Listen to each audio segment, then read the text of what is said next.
Good afternoon, and thank you for joining us today. I'm excited to introduce an internationally known conservation and wildlife photographer who, for over 14 years, has visually covered wildlife and environmental issues with a concentration on wild cats. Sebastian Kennerknecht, a creator of high-quality editorial photographs, time lapses, videos, and web content, has been prominently featured in the New York Times, the Washington Post, BBC Wildlife, the Smithsonian, and more. Using highly customized SLR camera traps, along with conventional photographic techniques, Sebastian captures unique photographs of some of the rarest cats on our planet, highlighting the threats that they face. His work with conservation organizations and travel on media assignments has allowed Sebastian to photograph 23 of the 40 species of wild felids. Sebastian graduated with a Bachelor of Science in Ecology and Evolution from the University of California, Santa Cruz, won NANPA's Emerging Photographer Award, and is an Associate Fellow with the International League of Conservation Photographers. Please welcome Sebastian to our Living with Lions series. Thanks, Denise, for that nice introduction. I'm going to share my screen with all of you. Thanks for coming on. Just let me get this going here. Okay, you should all be seeing my screen. And because my face is not that pretty, oops, sorry guys. We practiced this like 5 times and I'm still screwing it up. Okay. Now you don't have to look at my face, but you get to look at some nice photographs. And thanks again to all of you for joining. First of all, I'd like to thank the Mountain Lion Foundation for inviting me to present here today.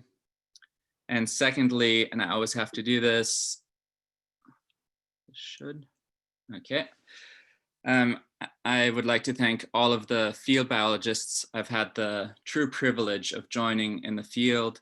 Many of the photos you see today simply wouldn't exist without them. This is a snow leopard collaring in Kyrgyzstan at about 14,000 feet.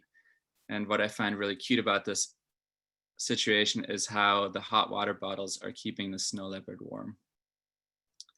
So as most of you probably know, we currently live in the world's 6th mass extinction, with an estimated 150 to 200 species going extinct every single day. There's a significant chance that we will lose known megafauna species like this black rhinoceros in our lifetime. For wildcats, the situation is just as dire. Out of the 40 species of wildcats that we have on this planet today, 27 are decreasing in numbers. The Balkan lynx, pictured here, is the most endangered of them all. There are only 36 estimated individuals left in the entire world. The numbers of the cats and wildlife in general is decreasing because of human-caused environmental issues like logging, poaching, and overpopulation. Now, all of you being the nature lovers that you are, makes you quite aware of that reality. But the sad truth is that most of the general public just doesn't know that or doesn't care yet. And unless there's a much greater public outcry for environmental protection, things will not change until we have destroyed this planet beyond repair.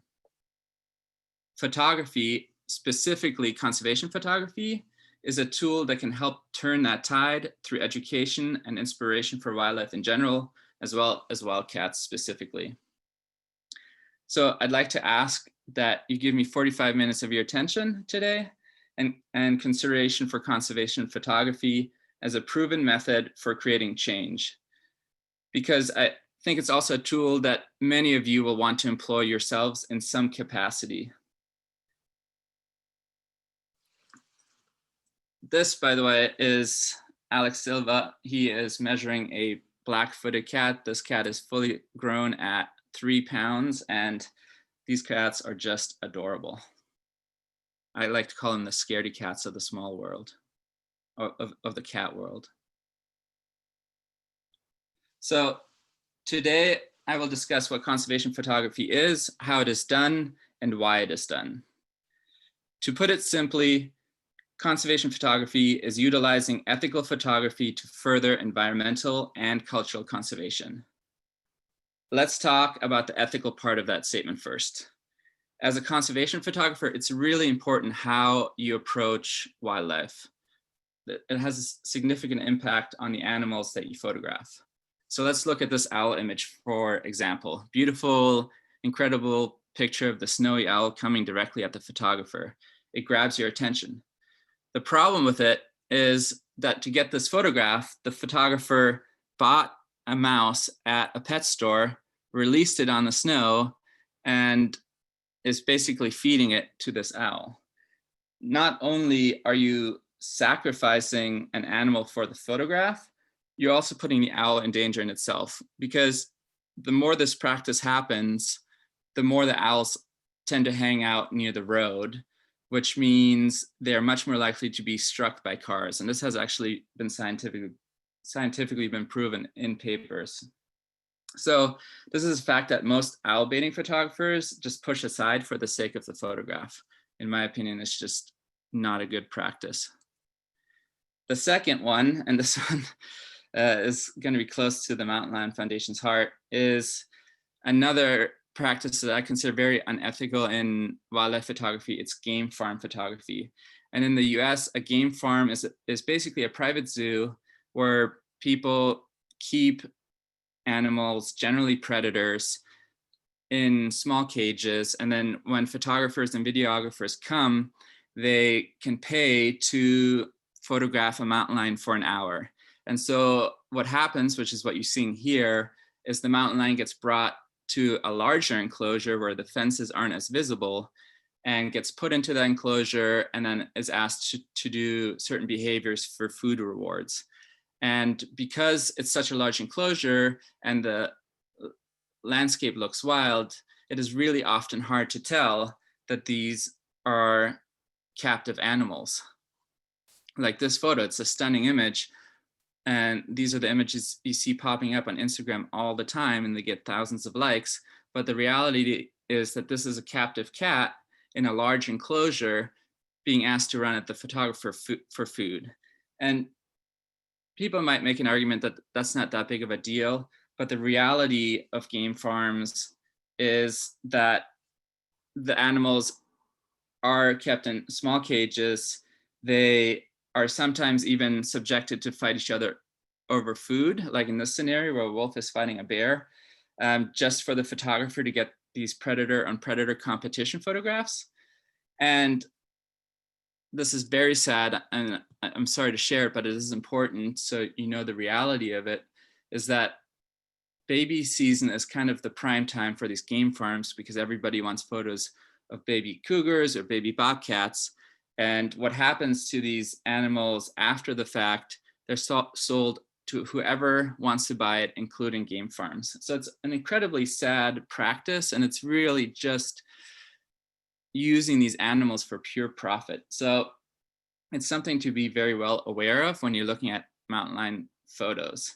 Now, I am very proud to say that the Mountain Lion Foundation is doing everything they can to ensure that they will never use game farm photos moving forward. And it's a testament to the fact that they care deeply about pumas, including in captive situations. Now, the last scandal, I hope you can all see this, is this is quite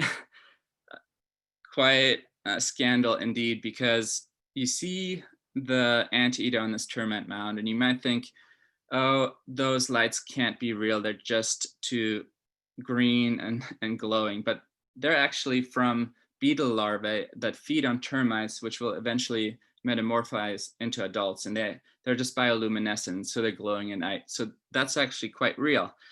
And you're like, okay, that's really cool. The anteater's there, it's going to feed on these termites. The reality, though, is that this anteater is actually a taxidermied animal, so totally stuffed, dead, not real, that is displayed at the entrance of this national park where this photographer took this photograph. So he took the animal, he brought it to the termite mound, he set the shot up, He got the photo and he brought it back. Now he won the Wildlife Photographer of the Year contest for a category. And that competition is basically the Oscars for wildlife photographer. It's what many of us aspire to get any photograph in. So he was so desperate to get this photo, he was willing to really compromise his ethics, or ethics in general, to get a photograph that would get him into the competition, which is quite sad and is obviously quite problematic. Now, having shown you all of these examples, you will probably in the future think twice when you see a stunning photograph. What were the conditions like when these images were taken? And the reason why I'm so focused on the ethics of conservation photography is that, like I've demonstrated to you with all the examples above, is that the animals often suffer in situations where ethics aren't the primary consideration. And secondly, and even more importantly, photographs are generally seen as depicting reality and truth, right? And if we as photographers lose the public's confidence in our integrity and the integrity of our work, then we have no way of driving or asking for anything, including positive conservation change. So just to repeat it, conservation photography is utilizing ethical photography, which we just talked about, to further environmental and cultural conservation.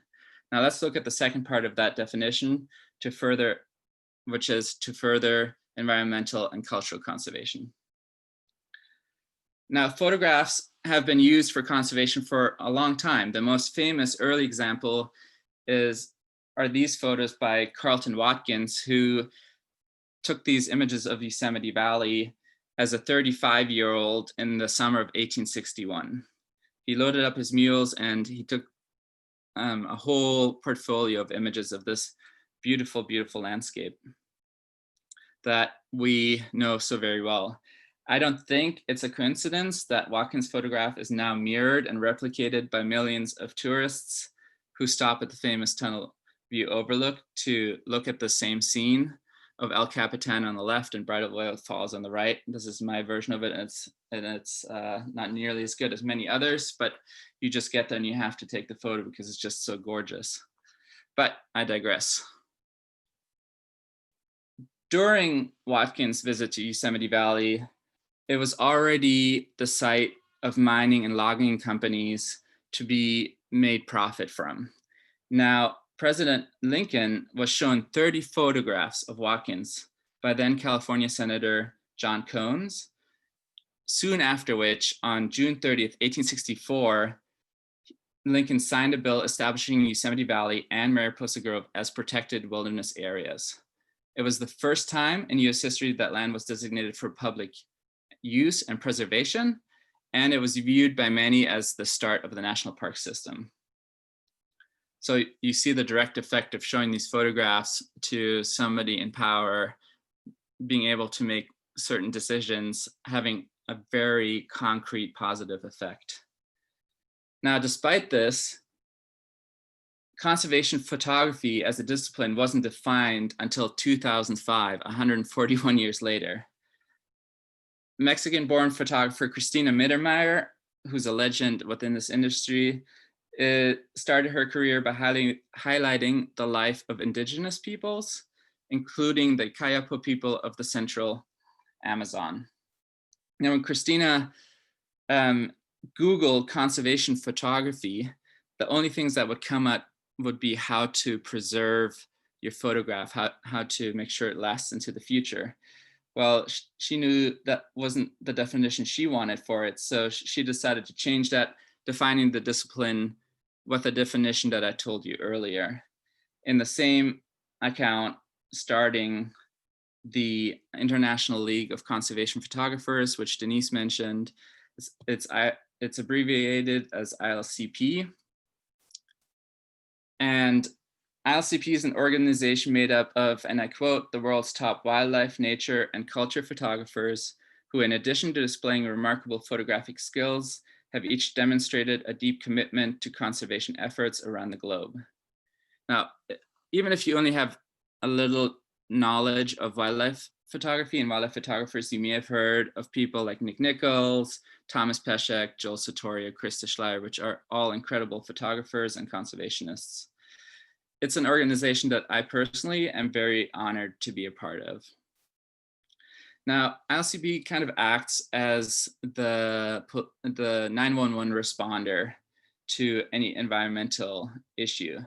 If there's a critical environmental crisis, ILCP dispatches a team of 3 to 5 photographers, each with their own unique skill set to that location of that crisis. And then they visually capture the importance of protecting that place.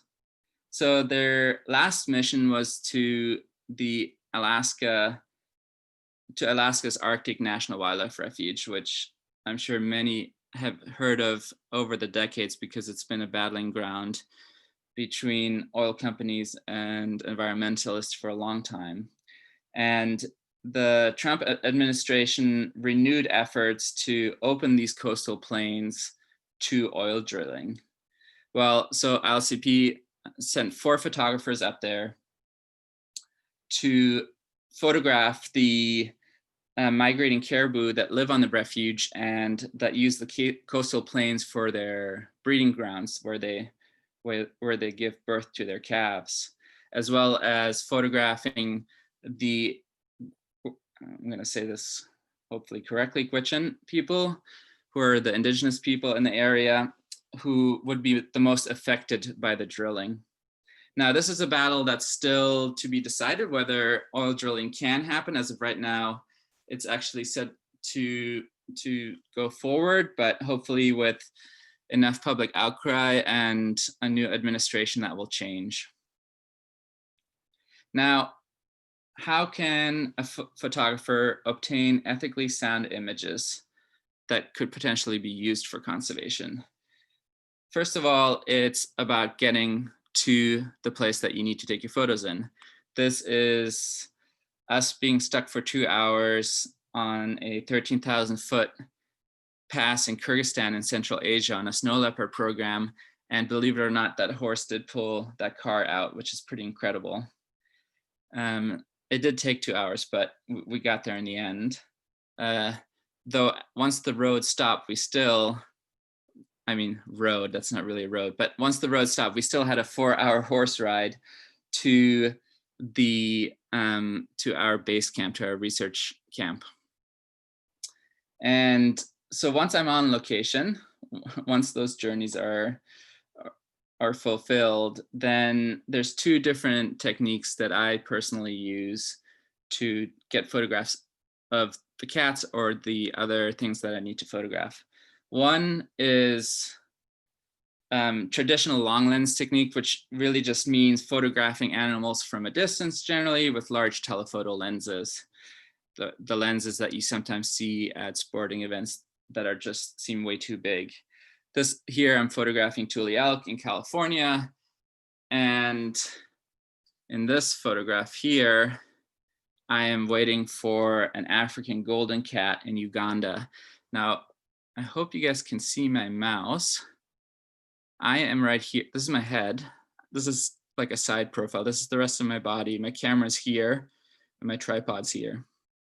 So quite well camouflaged, which was great for photographing wildlife and getting close to it, but it almost ended in disaster because I accidentally scared the hell out of a ranger on patrol, leading to an AK-47 pointed at my face. Luckily, that obviously worked out well enough, but it was a tense moment for sure for a second. Now, using these long lenses, it flattens the image. It's a very clean image. It blurs the background, as you can see in this photograph. And I just want to show you some examples of these kinds of images. This is, you saw it as my computer background. This is a majestic female leopard that I photographed in Zambia, actually just last year. This is an adorably curious Canada lynx in sub-zero temperatures in Canada that I photographed with a good friend who I think is listening. And here is a wild snow leopard in Kyrgyzstan. And I won't lie, I cried after I took this photo because this was after about 9 weeks of trying to search for these guys without seeing them. So it meant a lot. Finally, an example of it is this motion blur of a puma I photographed in Torres del Paine National Park in Chile. And it's a technique where if any of you guys want to try this, you're slowing down your shutter speed and you're following the animal at the same speed that it is traveling, which blurs the background and keeps the animal pretty sharp. At the very least, if nothing else, I wanted to show you some pretty pictures today. So using long lenses allows the photographer to maintain distance from the animals, and it leads to higher chances of you not stressing out the animal, which is of course important, at least to people who are trying to get these photographs ethically, which is what we covered earlier. Now, the other technique that I use a lot is camera traps. And the basic concept of a camera trap is quite simple. You have a camera, you have multiple flashes, they all sit in waterproof housings, and when an animal walks by, the photo is taken. Now, again, I hope the mouse shows up. This is a camera here. This is a flash housing. Here's a flash housing. This is a triggering box here. Here's one. The other one is behind this rock. And there's an infrared, invisible to us, an invisible infrared beam going between these two. So when an animal or a silly photographer walks through that beam, then the photo is taken. So better than myself though, it's much better when wildcats walk through this. The setup, the triggering boxes in this setup are behind this rock here on the left and this rock here on the right. So again, the beam is going this way. And when this beautiful snow leopard walked across the beam, the photograph was taken. A little unique side note about this photograph is that myself and the biologist were really excited because she or he had obviously crossed the river moments before, which is not something that the cats would do all that often because that river is freezing. There's literally ice chunks flowing down it. And so it creates this extra atmosphere to the image. The funny thing is that where I was sleeping is at the base of that mountain in the background that's touched with the pink sunrise light. And I had no idea that the photo was taken at the time. Only a week later when I came to check the camera trap did I know that we had gotten this image. So what's really cool about camera traps is that you can get photographs of common species like this leopard in a very different, with a very different perspective. You're going to show more of the habitat. It's a more three-dimensional view compared to that long lens technique, which flattens the image. So this is a leopard in Gabon, in the rainforests of Gabon, and you get to see more of that habitat through this wide angle perspective. And with the tail swooping, you kind of, your eye follows the tail to the head. So it's a very, your eye just leads naturally to the head, and it's quite a different image than a long lens technique. The other really good thing about camera traps is that they allow you to photograph very elusive species like this pampas cat, which I photographed at 14,000 feet in the Bolivian Andes. And believe it or not, this is a fully grown adult. This is how adorable they get and stay. So they're quite the amazing cats. Now, this bay cat photograph was also captured via camera trap, and it is unique because it's still to date the only high resolution photograph of this species truly taken in the wild. And to give you a little bit of context behind this image, I spent 10 weeks in this beautiful, lush, dense rainforest of Borneo, camping. And don't worry, we cleaned up after this. This is very dirty looking. But I was camping and staying with Andrew Hearn and biologist Nu Ngo, who's pictured here. And these two remarkable biologists are really the true reason why the bay cat photo exists in the first place, and that's not to be undervalued at all. The work was extremely strenuous, but it was also rewarding. Sorry, I should have given you a graphic warning here, but the work doesn't come without its challenges. This is a flatworm or hookworm that was tunneling through my skin in my foot for a month. But in the end, the single photograph was worth it because it led to an article that ended up on the front page of Yahoo at a time where a lot more people still used Yahoo. And it was seen by millions of people and caused people to donate to the bay cat's research and conservation efforts. Now, as I've alluded to a few times here, to make many of these images a reality, I work extremely closely with biologists, just like I know some of you who are in this audience today listening to the talk. Now, I'm in complete awe of how they dedicate their lives to the animals that they study. They have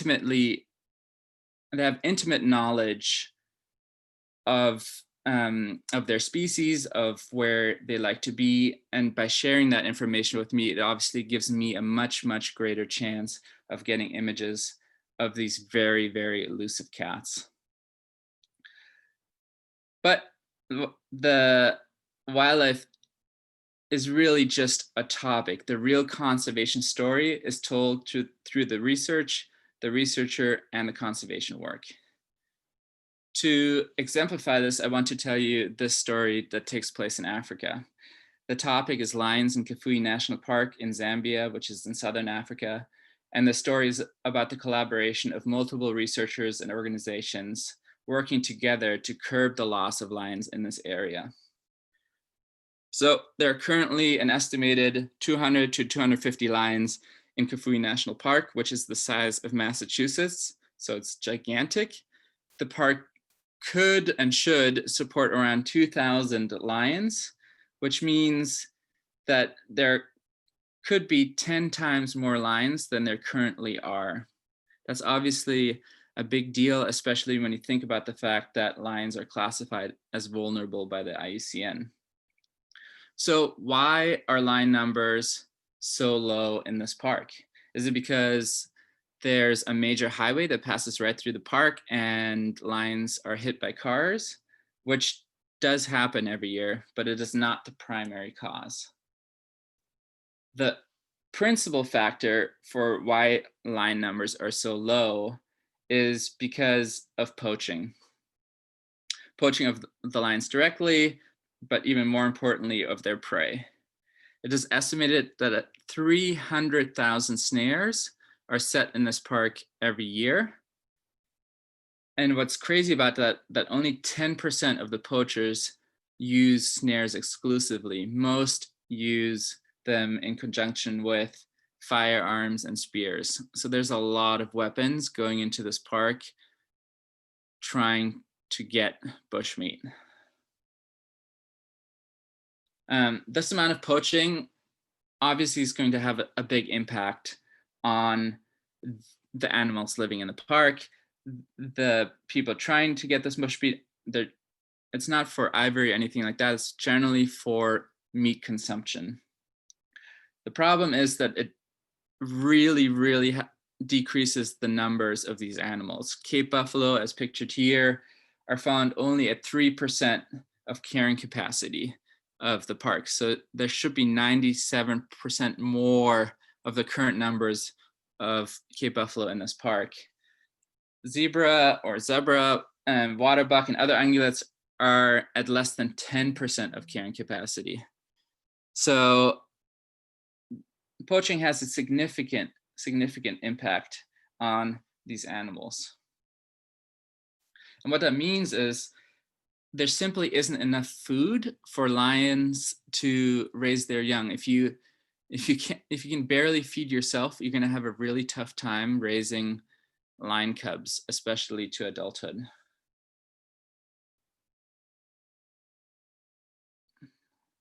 Though lions aren't generally the target of poaching, they do sometimes get caught in these snares and die, which is of course extremely sad.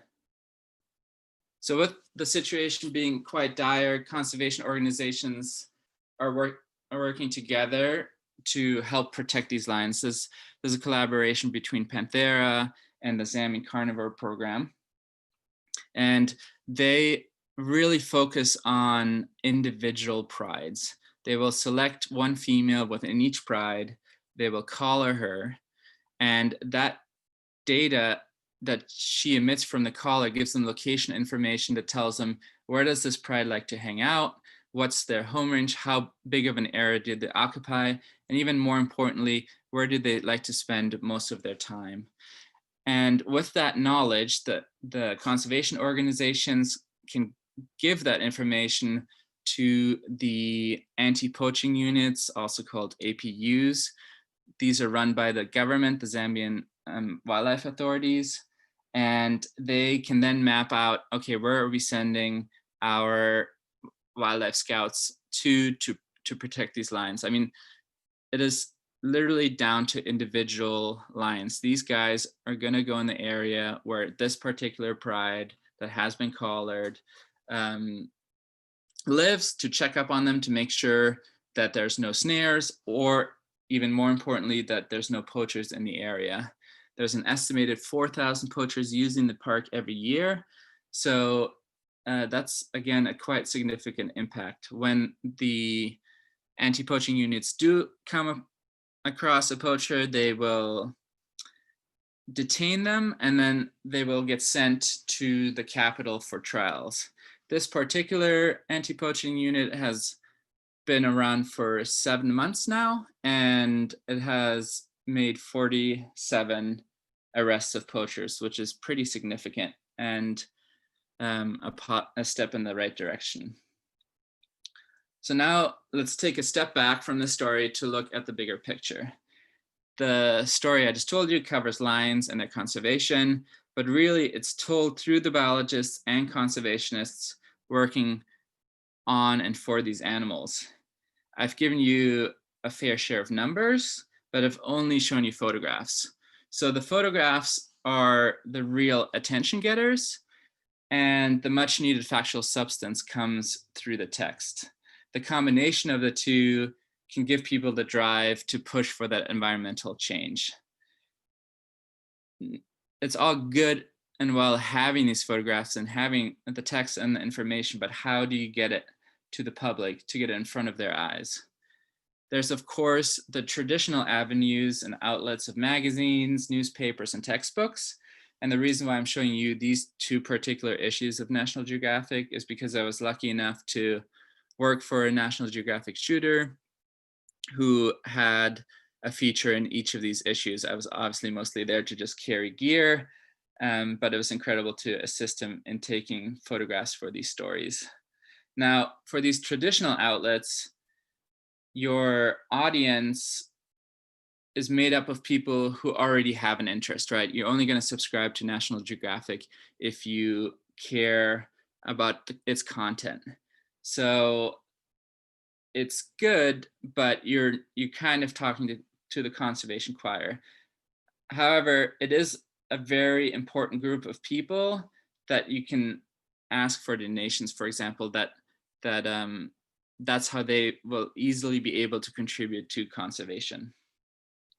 Now, the next obvious step is social media. Relatively speaking, they are platforms that provide the possibility of reaching hundreds of millions of people, and some conservation images have done that. And it includes people who aren't part of that conservation choir. By providing a call to action, an easy step that people can take, like donating or signing a petition or even just sharing the image, you can create a lot of action really quickly. I wouldn't call this image going viral, but you can see that it reached over 35,000 people. Now, if just a small percentage of that group of people heeds the call to action that's written about in the post, then there is change that is possible.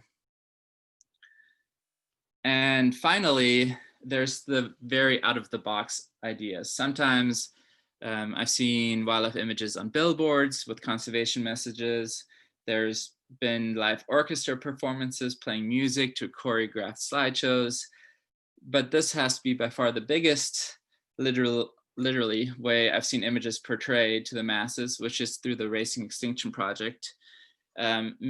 Probably many of you have seen the documentary by that same name, and the filmmakers and conservationists projected photographs of wildlife in peril onto very, very large buildings like the Empire State Building and the UN building.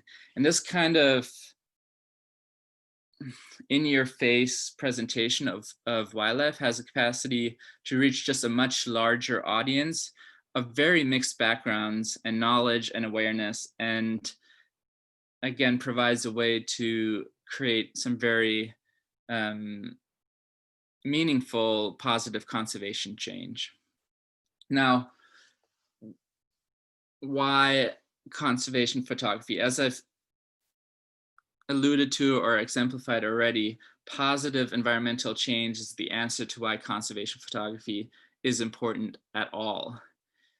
I told you about the actions driven by the bay cat and the snow leopard photograph, but I'd like to tell you about two more examples that are very quantitatively measurable of how conservation photography has had a significant impact.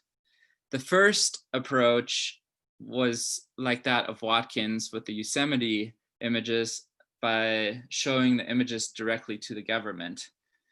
This pictured here is Mike Fay. He's an American explorer who probably many of you have heard about if he isn't your idol. He's an incredible person. In 1999, he started crossing Central Africa from east to west, completing that journey after 455 days and 2,000 miles, all walking, by the way. The purpose of that trip was to document sightings of plants and animals, document the evidence of humans and animal activity there, and vegetation patterns across this very large swath of Africa. Now, along the way, conservation photographer Nick Nichols documented that journey and the animals that Mike Fay encountered. And this included this beautiful forest elephant, as well as the surfing hippos of Gabon, which is, I mean, it's just so incredible. I look at this image over and over and over again, and it's just kind of hard to believe. So these pictures were published across 3 issues of National Geographic magazine, reaching millions of people. But really the biggest change came when Mike Fay and Nick Nichols went to the president of Gabon, Omar Bongo at the time, and immediately following their meeting of them showing them those photographs, the president created the first 13 national parks in Gabon, encompassing 11% of the country's land area. There's, something to be said that you can show somebody photographs and then, with a snap of a finger, 11% of the country is protected. Now, the second example of reaching a large, or the second example of conservation photography being an effective tool is using the strategy of talking to the masses, raising public awareness and outcry by the public. I'm sure many of you, if not most of you, have now seen this rather famous photograph of this puma with a Hollywood sign. Steve Winter took this image via camera trap of a male mountain lion called P22, as he's well known now, near the Hollywood sign in Griffith Park in Los Angeles. Now, this male crossed 10 lanes of freeway to end up in Griffith Park, but he's alone. There's no females, so it's kind of sad. He for his female to come and be with him, she would too have to cross those 10 lanes of freeway, which is a very, very risky endeavor. Now, this image was first printed in National Geographic magazine and then wildly shared on social media. Most Los Angeles residents didn't even know that they had a large predator like a puma surviving amongst them. They empathized with P22 and his loneliness and his bachelorhood, and they raised money to help fund a $65 million wildlife overpass to span over those 10 lanes of freeway that I've been talking about. It'll be the largest wildlife overpass in the world, which is pretty incredible. That's the power of a single image. Yes, it took over 1.5 years to get this photograph, but for everything to come together, that's how long it takes. And in the end, it's worth it. Now, here's this overpass over the freeways. Now, to reiterate, I think conservation photography is an incredibly powerful tool in creating positive conservation action. I hope that the examples I provided today prove that. Now, in closing, I'd like to tell you about a conservation photography project that I'm partnering with the Mountain Lion Foundation and other conservation organizations on, which will compare our North American puma living in protected places to those living on the edge of human civilization. And our goal will be to build empathy for these individual cats, like these 3 adorable puma kittens, that we follow for an extended period of time, to tell their stories and to show the need for 3 distinctive corridors to be built across the Western United States to ensure a long-term survival of these cats in Washington, in California, and in Arizona. Now, I know that the photographs will be an essential tool in helping to build that connection between the animals and the general public and people who are already interested in pumas, people like you, to help in the fight to protect our lion, America's lion.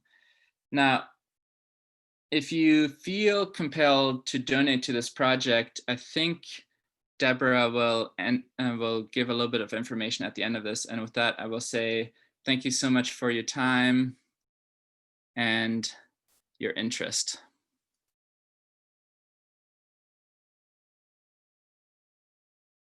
I will stop sharing my screen. It's time for our question and answer time. If you have a question, please use the raise hand tool in Zoom and I will call on you. I apologize if I get any names pronounced incorrectly.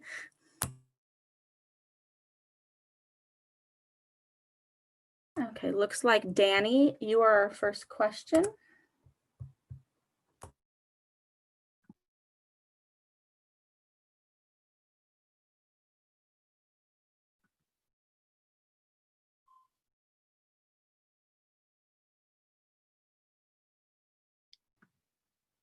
Hi there, can you hear me?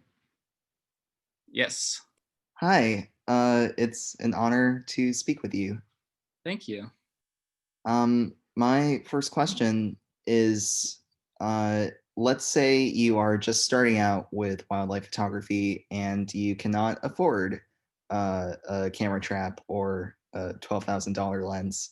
What like practices in the field could you still employ to be ethical while shooting, and what other solutions are there for starting wildlife photographers? That's a great question, Danny. Thanks. So I will begin this with, I actually no longer own a 600 millimeter lens, which is that very expensive lens. And all of my camera traps were bought and built over the last 14 years. So I will say start with the equipment you have, and the most important thing when doing wildlife photography is, and approaching wildlife to a point where you can get close but you're not disturbing it, is just reading the animal's behavior. They will tell you how they feel about your presence. You know, I always kind of use the example, bobcats were the first cat that I photographed, which was in Santa Cruz. And the bobcats, even though they have this tiny stumpy little tail, that tail goes up. They're telling you, I'm annoyed with you. And at that point, you probably already crossed the barrier of being too close. But before then, you know, even if the ears just go up, if the face goes up and looks at you, then you just stop. And if once they go back to a natural behavior of hunting or just relaxing, then you know you can get closer. And all of my bobcat shots, which are full frame bobcat shots, were taken with a kit lens. It was like a 300 millimeter lens, a very cheap lens. And that's the most important thing. Just respect the animals. They will tell you how they feel, and you just react accordingly to that. Thank you so much. That helps a lot.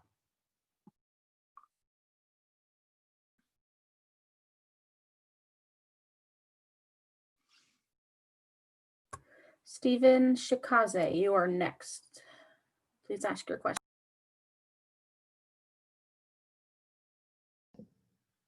Can you hear me? Yeah.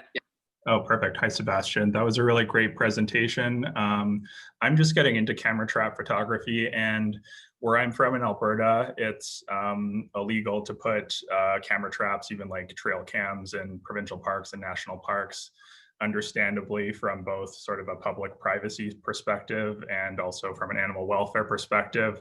I was just wondering how you sort of mitigate those ethical concerns in your work. Obviously, you're working in more remote locations than that, but I was just hoping you could touch on that.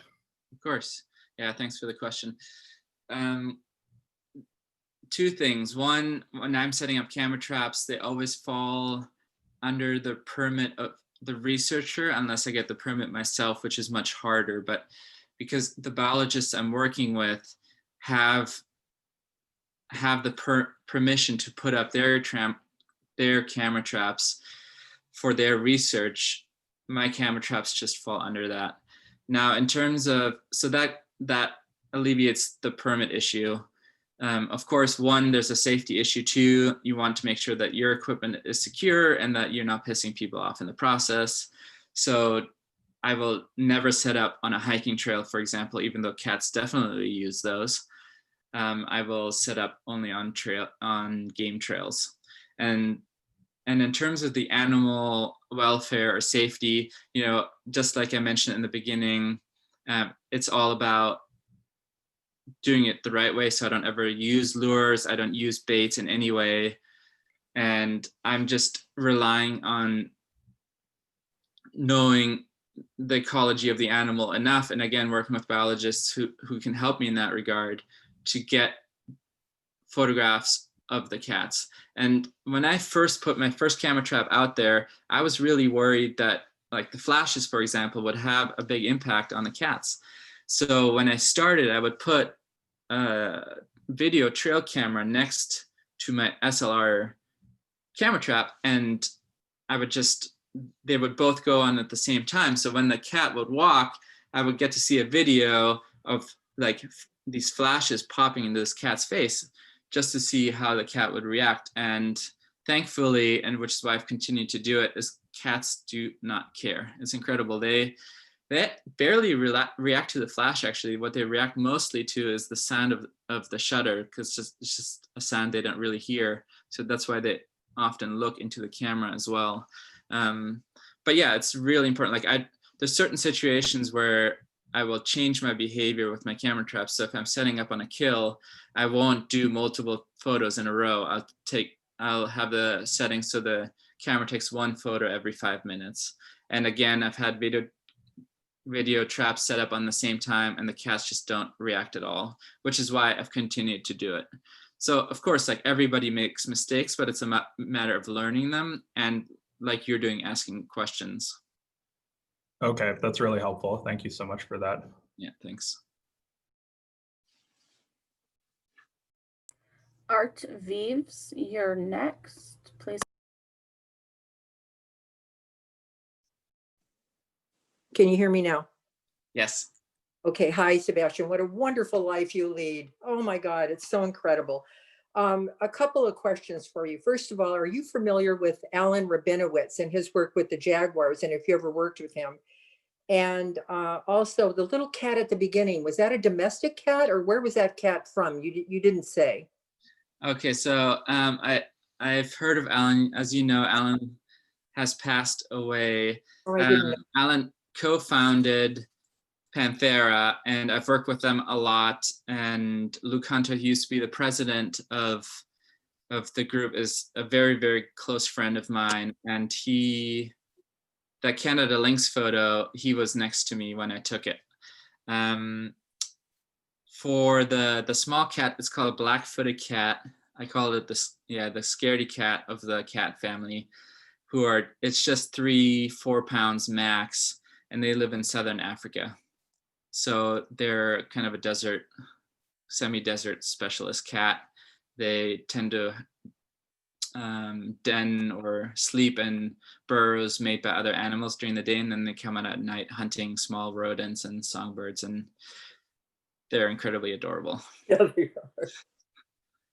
Thank you. And just one other thought I have is in Africa, you talked about the anti-poaching units. It's so corrupt in so many of those countries. How do they keep them from joining with the corrupt people that are using the snares? Yeah, I think, by having, there would be other people who can speak on this better than I can, but I think the biggest factor is just by having teams and a command structure and kind of self-policing that enables there to be way less corruption. Plus, there's for this particular unit, there's a bonus system where if they make arrests, they get extra money, basically. And so there's quite a high incentive for them Right. to be on the right side of the law. Great, thank you. Yeah. Shirley McDonald, ask your question, please.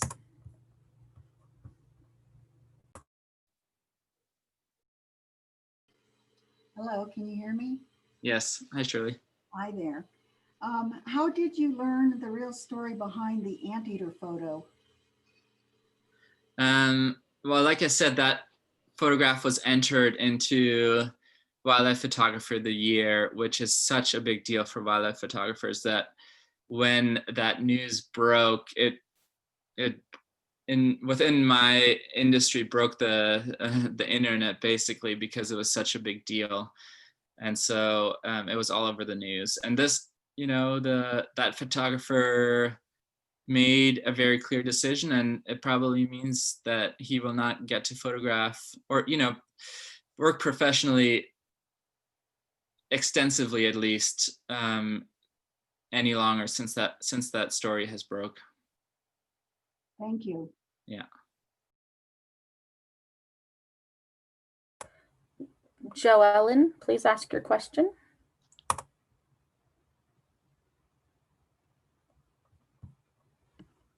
Hi, Seabass. What a wonderful program. I loved hearing you talk and seeing your beautiful pictures.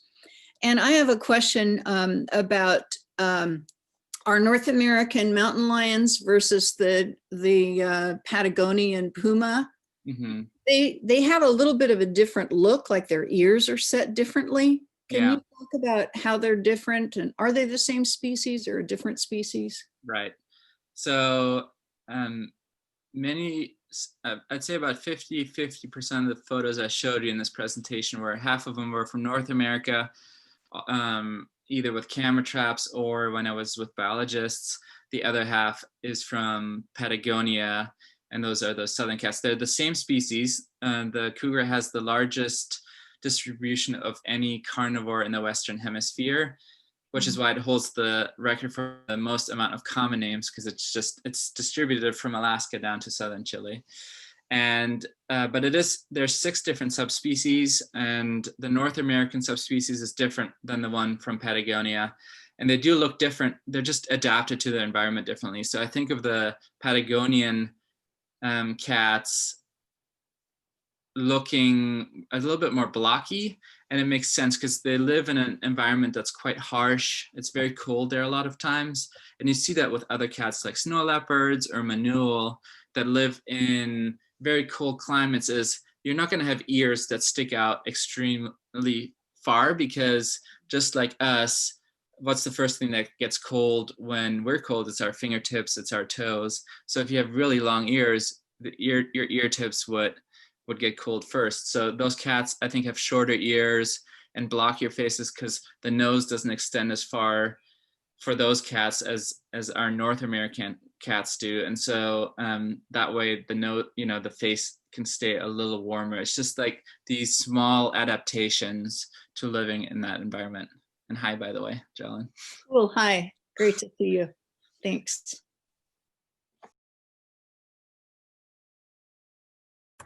Arthur, you're up next. Please ask your question.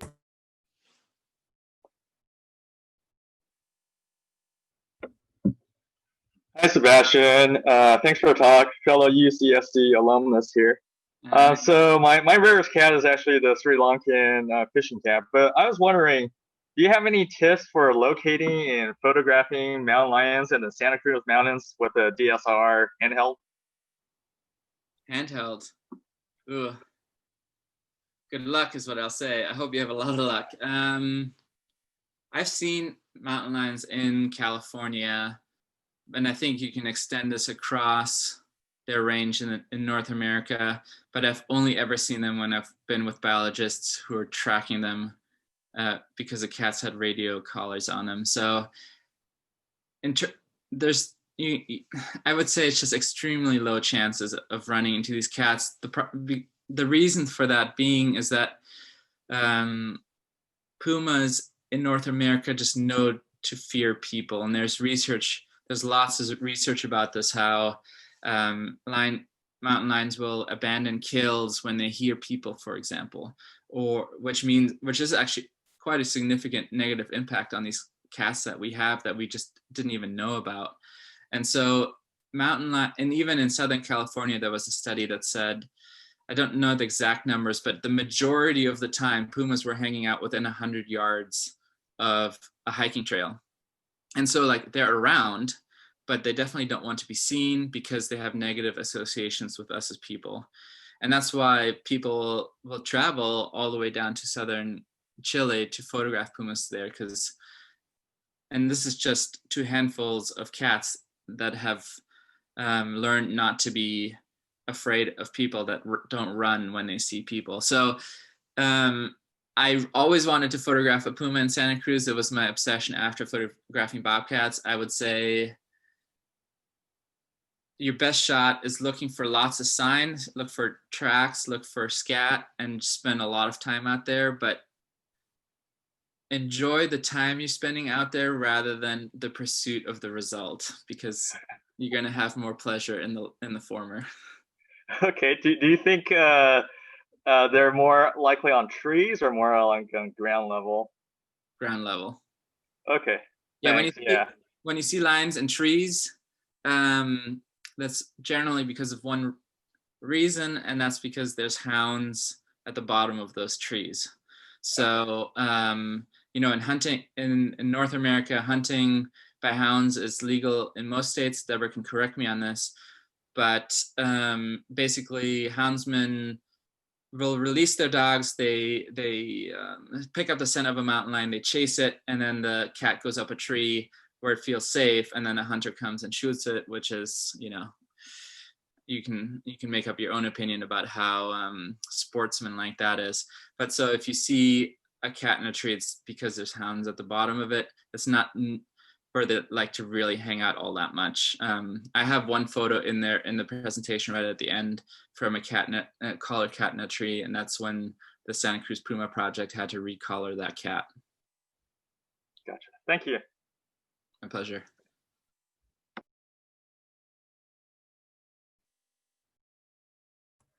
Cliff Lloyd, you're up next. Please ask your question. Hey, can you hear me? Yeah. Hey, thanks so much, Sebastian. Really cool presentation.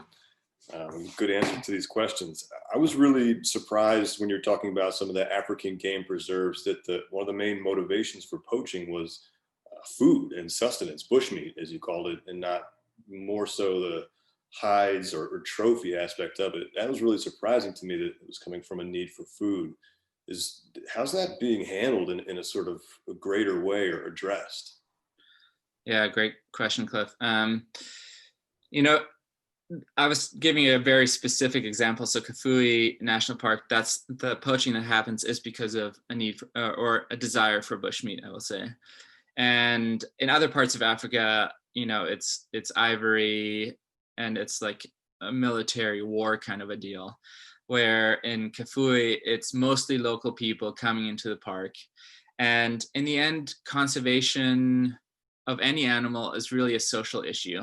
So you have to address the needs of the people that interact with these animals in one way or another to give them an alternative benefit to poaching that will convince them or allow them to make a living in a different way.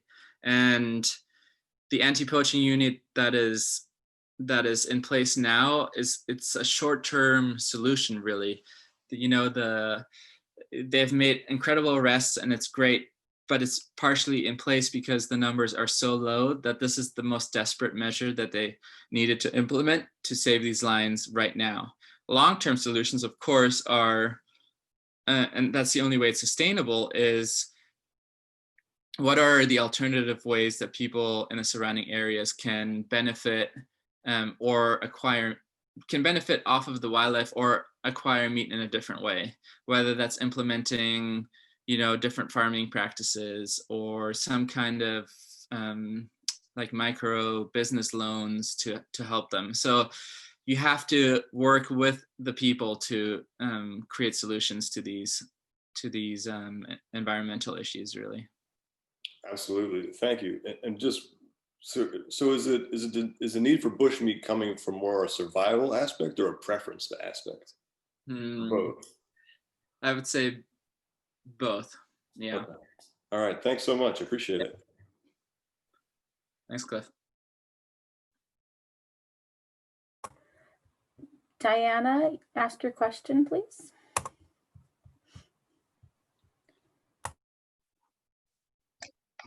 Can you hear me? Yes. Hi. Wonderful talk. Thank you very much. My question is more technical. What is the lens that you use on your camera traps and what are the settings on your camera? So the lens I use is a 10 to 22 millimeter lens. It's a super wide lens. It is on a crop body, so it's more equivalent of a 16 to 35. You generally want something wide. It doesn't need to be that specific lens, but you want something less than 50 millimeters. Mm-hmm. And in terms of settings, I wish I could give you that answer in a short sequence, but the real answer is it depends. So whether what habitat I'm setting up, what cat I'm setting up for, you know, the light can change quite dramatically. So during the day, so I have to estimate when the cat will come by. So with mountain lions, I'm going to assume that they're going to come by at sunrise or sunset. If I'm working with a bay cat, it's going to come during the day. If I'm camera trapping for a black-footed cat, it's going to come at night. So it's knowing it's knowing the ecology of the cat and adjusting for that. But you're more than welcome to send me questions about camera trapping just via email. And I think that's in the chat, my email address. Okay. Another question. When you say you work with a biologist, do you approach them or do they approach you to go on a photo shoot? Mm-hmm. It's mostly me approaching them. That's just the way freelance photography works, is that you have to kind of constantly reach out to get jobs and also just to work on projects. You know, because I specialize on wildcats, I've been lucky enough to have other wildcat biologists reach out to me because that wildcat world isn't that big, right? You know, like the Mountain Lion Foundations know people from WCS, or they know people from Panthera, or so it's like they all know each other. So when somebody has a good experience working with me, then there's a chance that there's kind of a word of mouth transfer, but I would still say that 90% of my jobs are me reaching out to the biologists.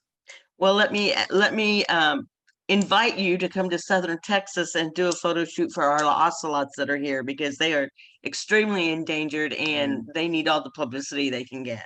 That's true. Yeah, Texas ocelot.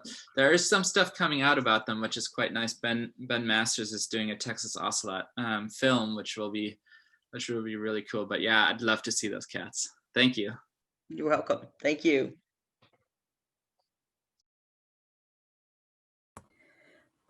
Toby Tyler, you're up next. Please ask your question.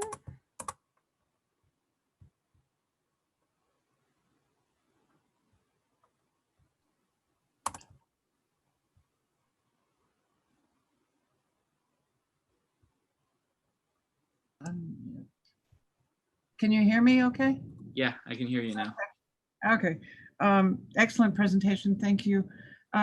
My question goes back to the ethic of conservation photography and what you think it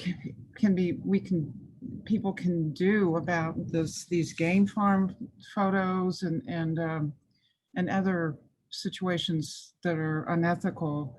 What's an avenue for people to take to discover this and to, do something about it? Yeah. Great question, Toby. I know, because it's so generally unknown. And, there's it's a weird world. Like, there's a lot of fabrication behind these images when photographers take them at these game farms, that they just make up these elaborate stories about how they hiked through the Rocky Mountains for 2 weeks to get this photograph, when they really just pulled up with their car, which is, yeah, a whole different discussion about human psyche. But I think there's a few things you can do as an individual. One, for example, on social media, you can always ask for truth in captioning and ask to make sure that those photos were taken of animals in the wild. And if they weren't, to ask the question of why not. And then there's groups of photographers working to put pressure on photo editors and stock agency to, one, not represent those photos, and two, not to buy them. But it's all about education. Like, there's no point to the blame game. Like, it's just really hard to tell for most images. For, with the Mountain Lion Foundation, for example, Denise and I have talked for a little while now, and now they're, I don't know if this is spoiler alerts, about them coming up with a new website, and they want to make sure that all the photos are ethically sourced and ethically taken. And that's something that is important to them as an organization, which is fantastic, but they may have not even known that there was a problem if photographers didn't reach out to them. So if you're a photographer, somebody, I don't know, maybe, I don't think that's on my end. Oh, it is on my end, sorry. I was getting a spam call. Can you hear me, Toby? I hope that's gone now. Oh my God, that's ridiculous. Yeah, I can hear you. Okay, sorry. I hope that goes away soon. I declined the call. I don't know why it's still ringing. So yeah, I think as an individual, if you email me, there's a couple of Facebook groups that if you're passionate about this, I can link you up to that I'm in. And otherwise, I would say if you see images on social media, just kind of ask for truth in captioning. That's the biggest thing. So thank you. And the other one, do you know about the Snow Leopard Foundation? I've been giving to them for quite a few years, and you must be involved with them because they're in Kurdistan, I think it is. Yeah, there's Snow Leopard Conservancy, and then there's the Snow Leopard Trust and Snow Leopard Conservancy. Conservancy is Rodney Jackson, who is in Sonoma. He's based in Sonoma, which is actually not that far away from me, and we're good friends. I actually haven't ever gotten a chance to go out for them. It's just it's been a funding issue, but yeah, they do amazing work, and it's what Cliff was asking about earlier about it being, is it a social issue? Or when I was telling him that it's a social issue, that's something they've handled really well, is that they talk or really involve the local people. Yeah, on one last point, just on that note, I was in Zambia, northern Zambia, about a little over 30 years ago, and I can attest to the extreme poverty. But that was 30 years ago, but I'm sure it hasn't changed much. But the people killed anything that moved. I was located in a town for about 3 months, and there was basically no wildlife, and people were. It was they just didn't have meat, right, to eat, so they went and killed anything that they could. Right. And so anyway, yeah, it was extremely depressing. But yeah, and I think that, thanks, Toby. I think the important thing in these situations too is to realize that it's generally not black and white. Yeah, it's not super straightforward. I mean, in Kafui, for example, the people were pushed out of the national park when the park was created. So you're protecting wildlife, but you're really not making sure people are cared for when you do that. So, and then in the parts of outside of the park, you can have cattle because there's no tsetse flies. In other parts, there are tsetse flies, which means that cattle can't live there because of the diseases. And so it's really complicated. Yes, very, very complicated. Yeah. Thank you very much. Thank you, Toby. All right, Kara, please ask your question. Okay, hi. First of all, thank you so much for doing this, and I don't want to take up too much of your time. I was just wondering if you have any advice. You touched on the social aspect of ethical photography, and I was wondering if you have any advice on interacting with locals when you're getting to these remote places or getting information. Yeah, thanks for the question, Kara. And I think, the most important thing is to treat people with respect, just like you would of anyone. Even when I photographed the poachers, this was actually very emotional for me because it's a double-edged sword. You're happy that there's one less person killing animals, but this is a person too who obviously, when I saw him, it looked extremely poor, and there's, like I was telling Cliff, there's a balance between were they getting bushmeat for meat consumption, or were they doing it for selling? Either way, it's like they're still a person. They haven't even been charged with a crime officially. So like the way I photograph him is very important to me, to make sure that they are still seen as a human being with their own, to keep their dignity, really. And I think when you're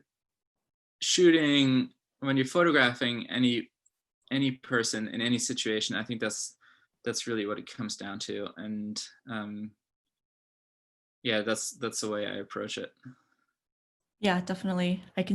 You can't address conservation without addressing the social issues involved. Thanks so much. Thank you.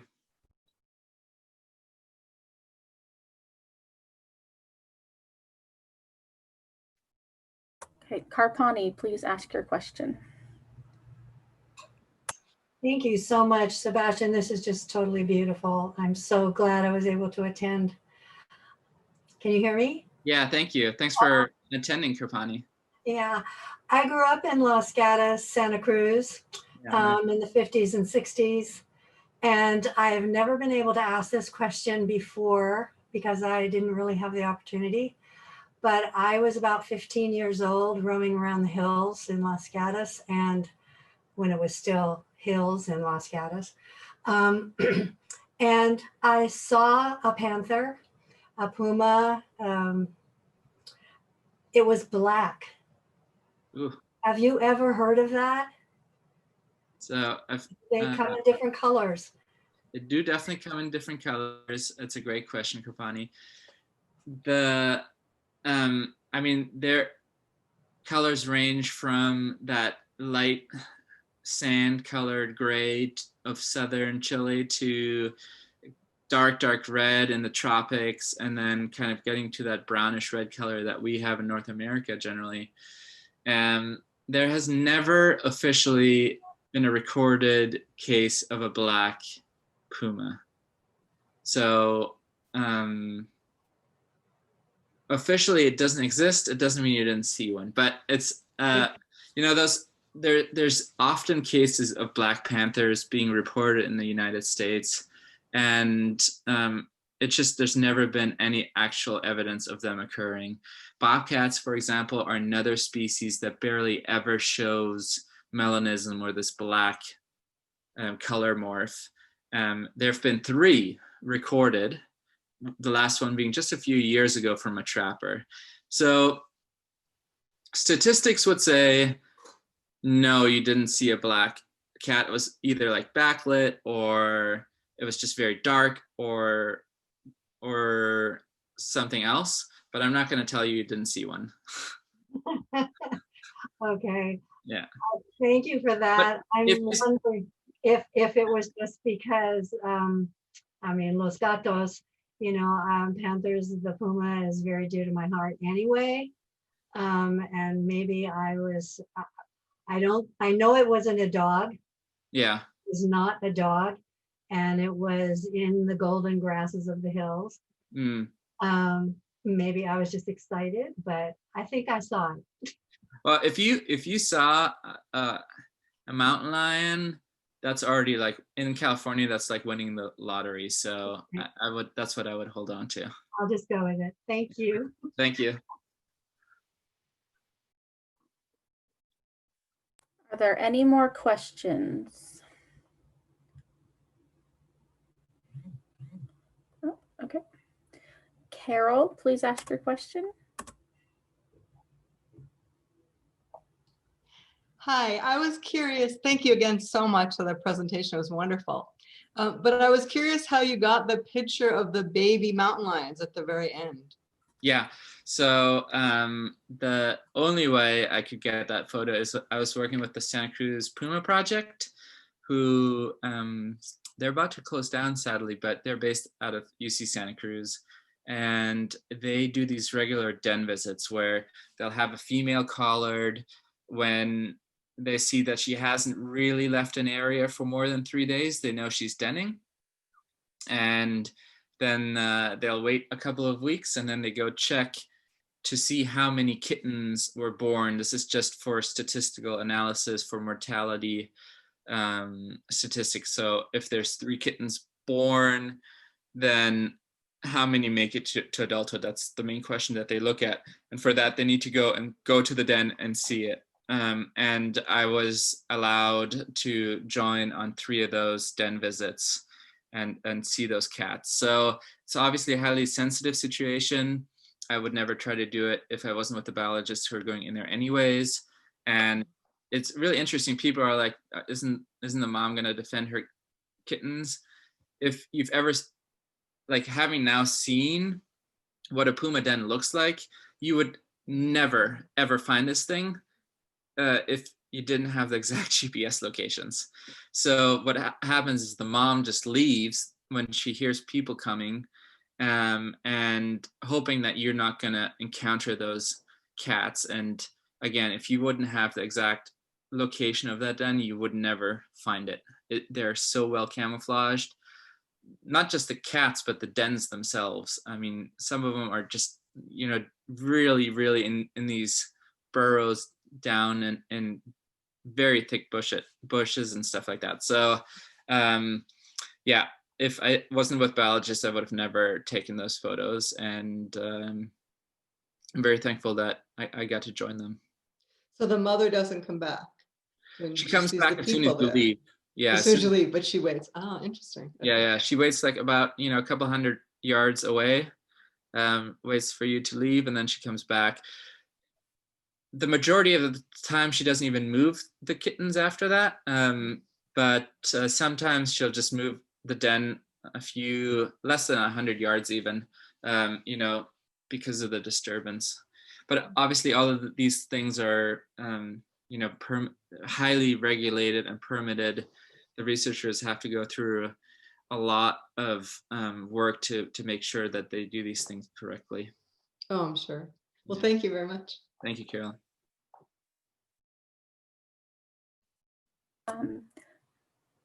Linda, please ask your question.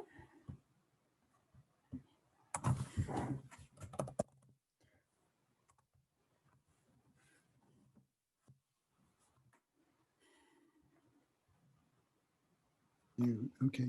Hi, this is Ben actually asking the question for Linda. Can you hear me, Sebastian? Yes. Hi, Ben.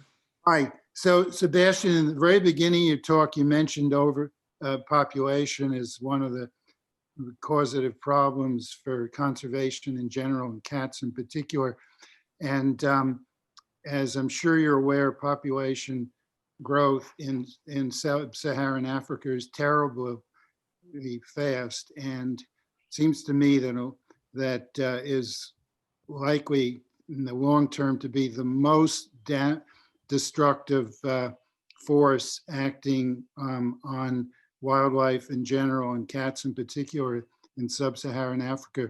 So I'd just like to mention that if there's anybody who is concerned about population growth in particular, but especially in Africa, there's a wonderful organization called Population Media Center, which you can find by Googling easily enough.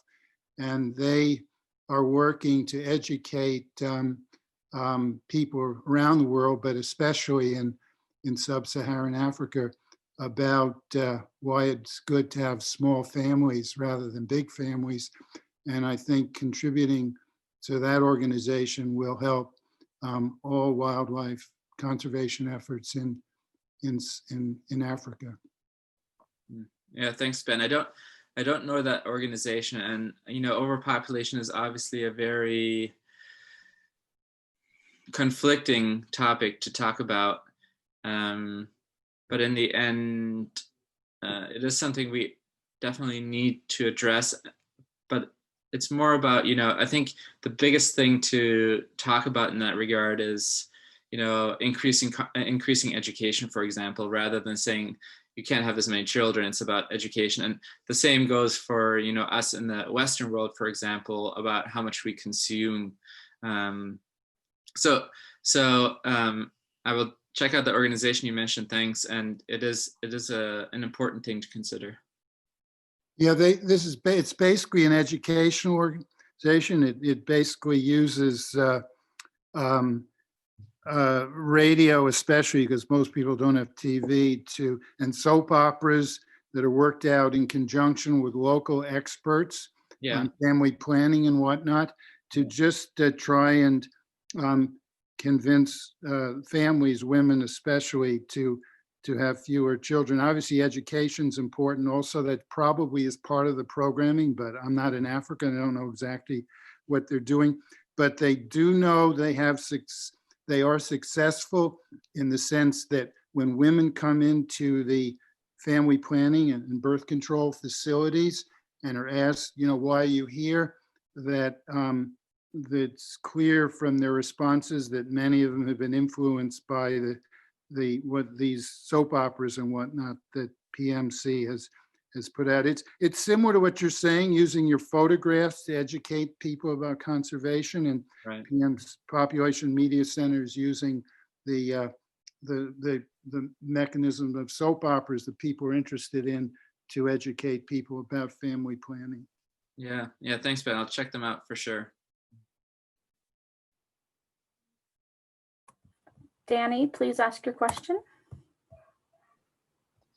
Hello again. Hey, Dan. Hi. I know that this is like kind of a bit of a far-fetched question, but I would kick myself if I didn't ask it. As improbable as it is to run into a puma as a photographer, let's say it does happen. You were talking about wildlife photographer with bobcats. I guess like what I want to ask is like, what behavior should you just be aware of, and like how should you interact with pumas if you are hiking and you see one? Right. Thank you. I will answer this with the caveat of saying that the Mountain Lion Foundation probably has a different protocol on this. I think partially probably because you have to write, these protocols for the masses. But if you're a wildlife photographer and you're hoping to see a puma and you're lucky enough to see one, the same principles apply as a bobcat. The cat will tell you how it feels about you, or how much is it paying attention to you. And first thing I would do is just stop and see what its intentions are. Is it walking away from you? Is it approaching you? If it's walking away from me, I'm just going to enjoy the encounter, maybe try to get a couple of photos and just watch it go off. If it's approaching you, then you should definitely assume that it is not a fan of you. Either that one, like that jogger in Utah, and Denise can speak on this further, who encounter a female with her kittens. In those scenarios, you want to make yourself look big and speak loudly to the cat. And if you have to throw stuff at it, the cat's going to tell you how it feels, and you can react based on that. So if when I see the cats in Chile, I'm on foot, I'm not in a car. It's the same thing. Of course, I'm with a guide there, but who spends all the time with these cats, but it's still, how does this cat feel about me? And that might be different from day to day. So you just have to react accordingly. My guess is that if you're going to see a cat in North America, it's going to be one jumping across the road or across the trail, and you'll get to savor that glimpse of a moment. If it's coming at you, then forget about taking photos and make yourself look big. Okay, that's really helpful. I mean, I think I only saw a puma once when I was driving in Mendocino County on the 101, and it literally sprinted across the highway. Yeah. So again, this might not even be relevant ever. It probably won't be. It's good. I mean, it's, good to be prepared. Thank you so much. Thank you. All right, Bob, please ask your question. Hi, thanks for the great thing. I wonder, as a professional photographer, can you put stipulations on your photos so that photographers don't take a cat and ascribe to it actions or activities it's really not doing? I just today saw a photo of it's one of these, can you find the mountain lion? And then it goes on about how sneaky the cat is and all that, when it's just obviously a lion that's hiding itself. Right. The short answer, thanks for that, Bob. And I wish, when I give presentations, I wish I could just jump right into the Q&A because they're my favorite. But the short answer to your question is no, you cannot. But what you can do is go into as much detail in the captions that you provide as possible. Now, if you're working directly with the photo editor, then yes, of course, you have a relationship with that person, and you're working together with them to tell a particular story that the magazine wants to bring out. If your photograph is sold through a stock agency, then you have very little control. You can kind of put certain stipulations on there, like, oh, I don't want to sell to a tobacco company, for example, or something like that. But or have my mountain lion puma be used to advertise smoking or something like that. But what they say about the picture, no, you don't really have control, and you hope that in your captions they kind of adopt as much of the information that you provide. And then I think, if stuff like that bothers you, I think there's which I think is more than fair, then you as the end user can proclaim your dislike of that, and that will change people's minds as well. It's just like game farm shots are being used less and less and less because people don't want to see them. Sure, we see photos, for instance, of a cat in a tree giving a threat response, and then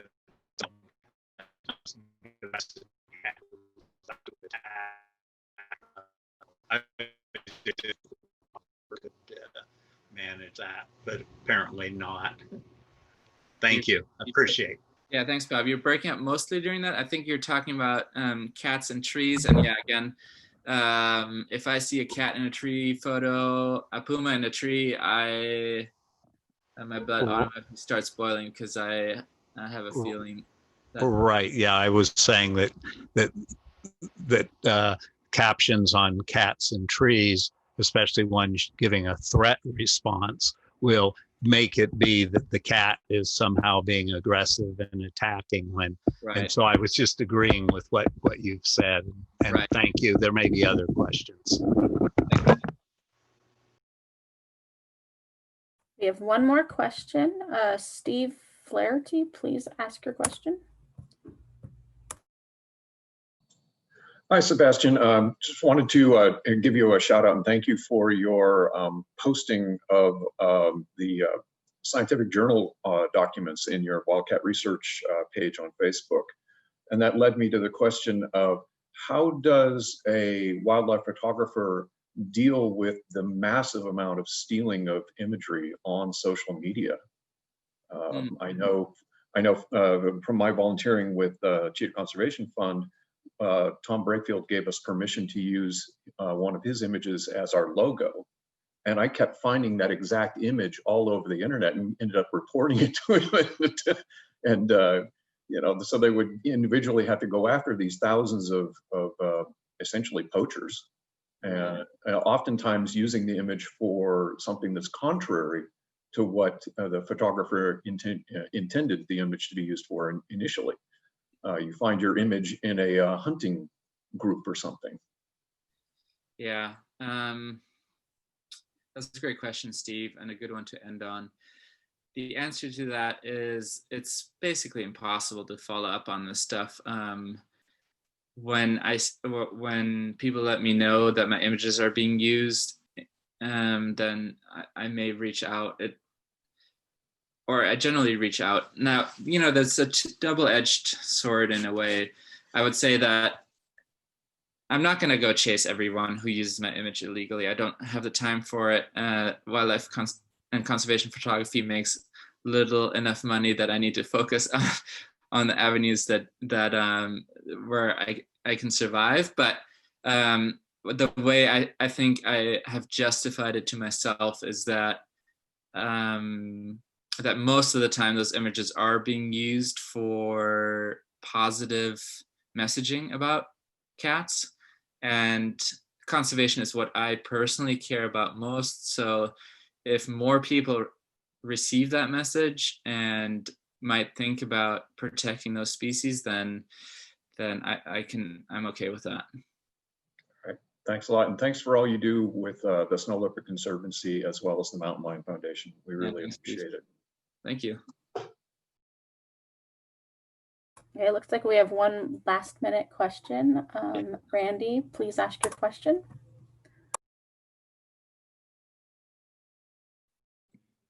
Okay, can you hear me? Yeah, I got you, Randy. I'm going to follow up to the lady that asked you about the black large cat that she saw in California. Yeah. There's a big gulf between the West Coast and the East Coast of this country. And I can tell you something that you're not going to want to hear. And that is that we have a whole lot, don't know the numbers, of black melanistic jaguars on the East Coast, almost all of them on the east of the Mississippi. And I've been researching them for 7 years now after seeing my first one, the only one I've seen in person, in North Carolina. They are here. the people out there that are running the deal out of Arizona and California and all that have no idea what's going on out here. But I have spoken to no less than 100 other people with sightings. We do have pictures. The problem with the pictures is that we got the naysayers that say that they weren't taken in this country. Somebody mailed it to you from, you know, Costa Rica. The Federal Fish and Game have adamantly said there's not a single jaguar in the United States, which is interesting because I don't think the feds have taken an absolute position in any federal office before. They are here. We've got the footprints, we've got that, and you guys are not paying attention at all. And I don't know much about what's going on in California, but in Arizona, apparently the fact that we've got jaguars and maybe a lot of jaguars does not help them with their fundraising to bring back what has previously been 5 cats over, I don't know, 15 years or whatever. So they are here. I'd like for somebody to recognize that, and I am amazed at the cover-up that's being done by U.S. Fish and Game. And by the way, I quite a bit know the difference between mountain lions and jaguars. Yeah, thanks, Randy. I appreciate that comment. I'm very happy to hear you say that. It would be incredible